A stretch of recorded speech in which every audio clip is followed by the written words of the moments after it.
All right, still with that developing story, Professor Martin Ruypiya is with the African Renaissance Studies Center at UNISA. He joins us on the line now from Pretoria.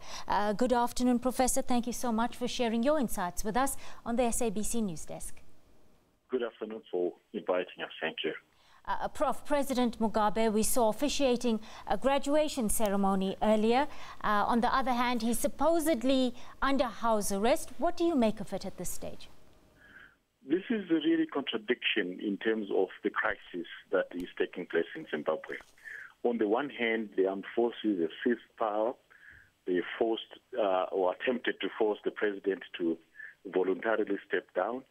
What we gather is yesterday he has refused to step down, citing that he is the only constitutionally elected and has got the authority.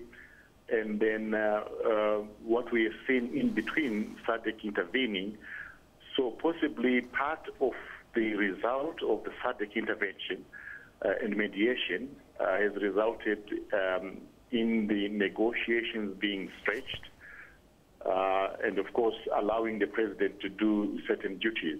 But the contradiction is this, that government officials, including cabinet ministers, are either, been arrested by the military, on the run. So government itself is not functioning. Prof, the absence of Minister of Higher Education, Professor Jonathan Moyo, at that graduation ceremony this morning was very glaring, and it does seem to confirm for us claims that he's been detained by the military.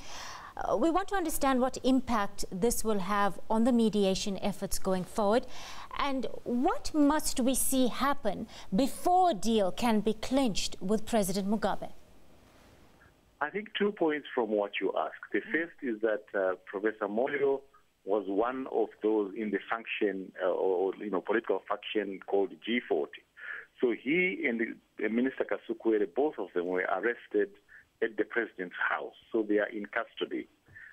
However, there is also a power struggle within the party itself, with the former vice president, Emmerson Mnangagwa, who was removed from both party and government before the military coup occurred.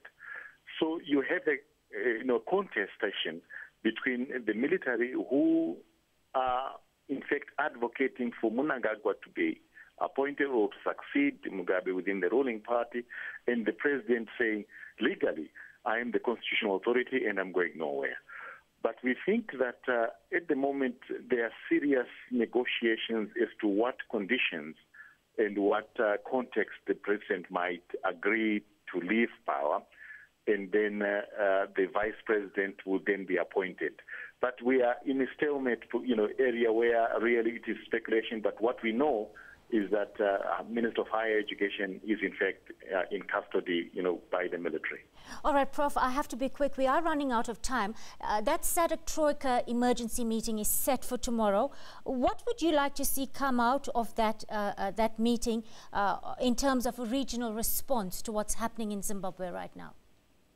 It's a very difficult take, because on the one hand, the people's interests in terms of misgovernance in the last decades has been that they've looked to SADC and the African Union to provide some solution. Now that we've had a non-coup, as it were, SADC is in a very difficult position to please both sides. And in my view, it is how do we find the common parties, coming together within a constitutional framework. Professor Martin Ruypiya joining us on the line from from Pretoria rather. He's a professor with the African Renaissance Studies Center at UNISA. Thank you for sharing your insights with us on the SABC News Desk.